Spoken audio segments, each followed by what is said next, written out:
Study to teach में आपका स्वागत है।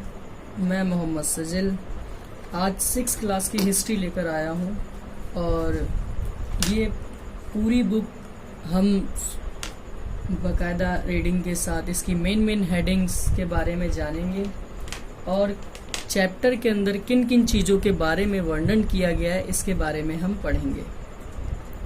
ये 6 क्लास की हिस्ट्री है। इसका नाम है हमारे अतीत। 6 क्लास हमारे अतीत, जो इसका पहला अध्याय है, फर्स्ट चैप्टर है क्या, कब, कहाँ और कैसे। अब इसके बारे में हम पढ़ेंगे कि क्या हुआ था, कब हुआ था, कहाँ हुआ था और कैसे हुआ। ये सारे की सारी चीज़ें हम पता करने की कोशिश करेंगे इस पाठ के माध्यम से। जो पहली हेडिंग है कैसे पता लगाएं।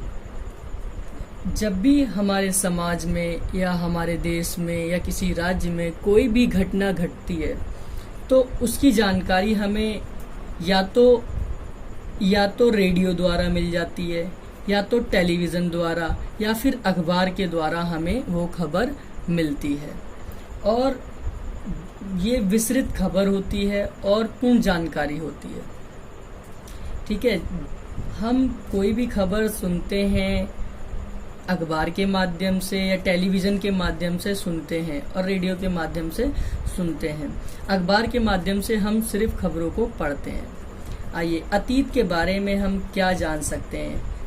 अतीत का मतलब जो पिछला कई सदियों पीछे की बात की जाए या पिछले समाज की बात की जाए, जो कई वर्ष पहले किस तरीके से लोग रहते थे, कैसे अपना जीवन जीते थे, व्यतीत करते थे, उनके बारे में हम जानेंगे। इसमें अतीत का मतलब कई सदियों पीछे, कई साल पीछे क्या होता था। हम अखेटकों, और अखेटकों का मतलब होता है शिकारियों, पशुपालकों, कृषकों, शासकों, व्यापारियों, पुरोहितों और शिल्पकारों और कलाकारों और संगीतकारों या फिर वैज्ञानिकों के जीवन के बारे में जानकारियां हासिल कर सकते हैं। हम अगर पिछले ज़माने की बात करें तो हमें किताबों में, पुस्तकों में कई सारी जानकारियां मिलती हैं और उन जानकारियों में हमें ये पाया जाता है या तो पहले लोग शिकार करके रहते थे, पशुपालन करते थे, कृषि को भी करते थे, व्यापारी भी थे, व्यापार को भी करते थे, शिल्पकार जो हाथों से बुनाई कढ़ाई, ये सारे के सारे शिल्पकारों में, कलाकारों में आते हैं, संगीतकार जो गाना गाते हैं, वैज्ञानिक जो कोई नई खोज करे या फिर कोई किसी नई तरीके की खोज या फिर नई दवाइयों को बनाना, ये वैज्ञानिकों का काम होता था। आओ हम आगे बढ़ते हैं। लोग कहाँ रहते थे जी। जो पहले के जो लोग थे, पुराने जो लोग थे, यहाँ रहने वाले आरंभिक लोगों में से कुछ कुशल संग्राहक थे, वही शिकारी थे और वो या तो शिकार करके अपना जीवन जीते थे और भोजन प्राप्त करने के लिए शिकार करते थे। रहने के लिए पत्थरों के घर होते थे, उनमें रहते थे, मठ वगैरहों में रहते थे।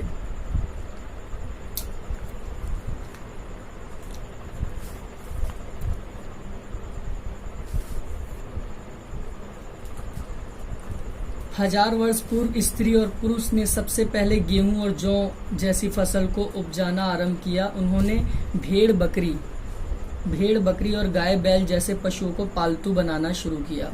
कई वर्ष पूर्व पुरुष और स्त्री ने मिलकर फसलों को उगाना स्टार्ट किया, भेड़ बकरी पालना शुरू करी और भेड़ बकरी में गाय बैल जो थे इनको पालतू बनाया, वो भी इनके द्वारा, इंसानों के द्वारा या स्त्री पुरुषों के द्वारा।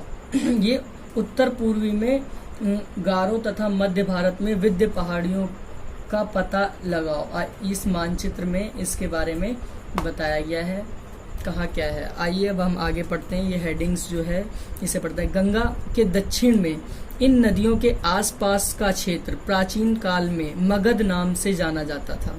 जो गंगा के नज़दीक जो क्षेत्र थे या नदी के नज़दीक जो क्षेत्र थे, प्राचीन काल में उन्हें मगध के नाम से जाना जाता था। आइए, आज लोग यात्राएं क्यों करते हैं। आज के जो लोग हैं वो यात्राएं एक तो मनोरंजन के लिए, घूमने के लिए या उनका मन बहलने के लिए इसलिए भी करते हैं। कुछ तीर्थ यात्री भी होते हैं जो पूजा पाठ के लिए भी यात्राएं करते हैं। और पहले के लोग भी इसी तरीके के थे और वो भी यात्राओं को करते थे और यात्रा करते करते वह नई नई जगहों पर जाते थे। देशों के नाम, इंडिया शब्द इंडोस से निकला है जिसको संस्कृत में सिंधु कहा जाता है। इंडिया जो शब्द है वो इंडोस से निकला है जिसको संस्कृत में सिंधु कहा जाता है। और हिदोस तथा इदोस और इस नदी के पूर्व में स्थित भूमि प्रदेश को इंडिया कहा गया है। हिंदोस अथवा इदोस और इस नदी के पूर्व में स्थित भूमि प्रदेश को इंडिया कहा गया है। आइए आगे बढ़ते हैं। अतीत के बारे में कैसे जानें। ये पुस्तकें हाथों से लिखी होने के कारण पांडुलिपि कहलाती थी। जो अतीत, जो हमारा पुराना बीता हुआ कल, वो जो गया हुआ है उसके बारे में जानकारी कैसे मिलती है, उनके बारे में उस समय भी पांडुलिपि एक तान पत्र होते हैं जिन पर एक तरीके से वो पत्र होते हैं या एक तरीके से वो पत्ते होते हैं, उन पर लिखा जाता था। और उस समय जो लिखे जाते, जिन पर वो लिखा जाता था उसे पांडुलिपि कहा जाता था। ये और उनकी मैन्युस्क्रिप्ट जो लिखने की पद्धति थी वो लैटिन शब्द मैनु जिसका अर्थ हाथ से है, यानी वो हाथ से लिखी होती थी। और पांडुलिपियों को ताड़पत्रों अथवा हिमालय के क्षेत्र में उगने वाले भुर्ज नामक पेड़ की छाल से विशेष तरीके से तैयार भोजपत्र पे लिखी मिलती थी। जो पांडुलिपि है वो एक तरीके से पत्ते की तरह थी, उसमें हाथों द्वारा उसे लिखा जाता था और एक स्क्रिप्ट होती थी और उस स्क्रिप्ट के माध्यम से ही उसको लिखते थे। और उसको रखने के लिए एक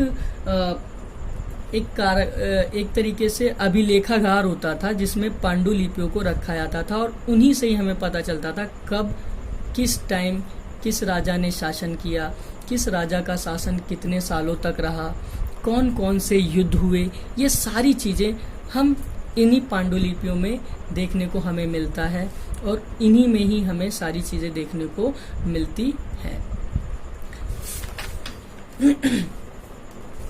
अतीत एक या अनेक देखा जाए तो अतीत में काफी बदलाव आए। बदलाव ये आए कि लोगों के रहने का तरीका बदला। शुरू से ही जब पिछली सदियों की बात की जाए, अगर सिंधु घाटी सभ्यता की बात की जाए तो उसी समय से ही लोगों में कई सारे परिवर्तन आए। रहने के तरीके बदले, भाषाएं बदली, कई सारी भाषाओं को अपनाया गया और शिकार करने के तरीके अपनाए गए। शिकार करने के तरीके अलग अलग किए गए और वो शिकार इसलिए करते थे क्योंकि वो शिकार करके ही अपने भोजन को प्राप्त करते थे। तिथियों का मतलब क्या होता है? आइए तिथि का मतलब जानते हैं। इसमें तिथि का मतलब ईसा मसीह को लेकर किया गया है। ईसा मसीह के जन्म की तिथि से किया जाता है, यानी जो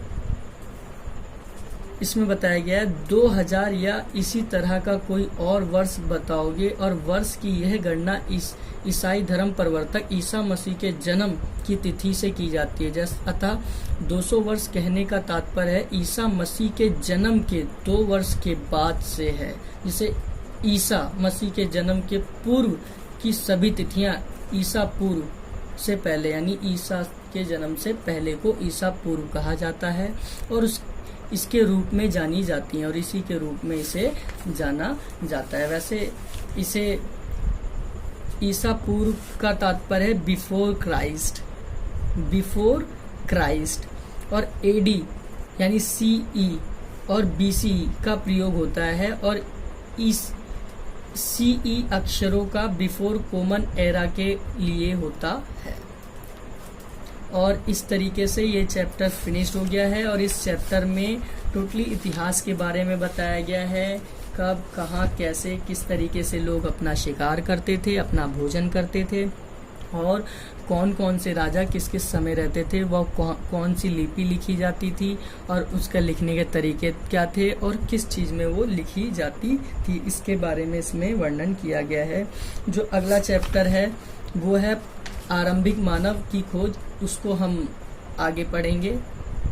और अगर ये वीडियो अच्छी लगी हो तो लाइक करें, शेयर करें। थैंक यू, धन्यवाद।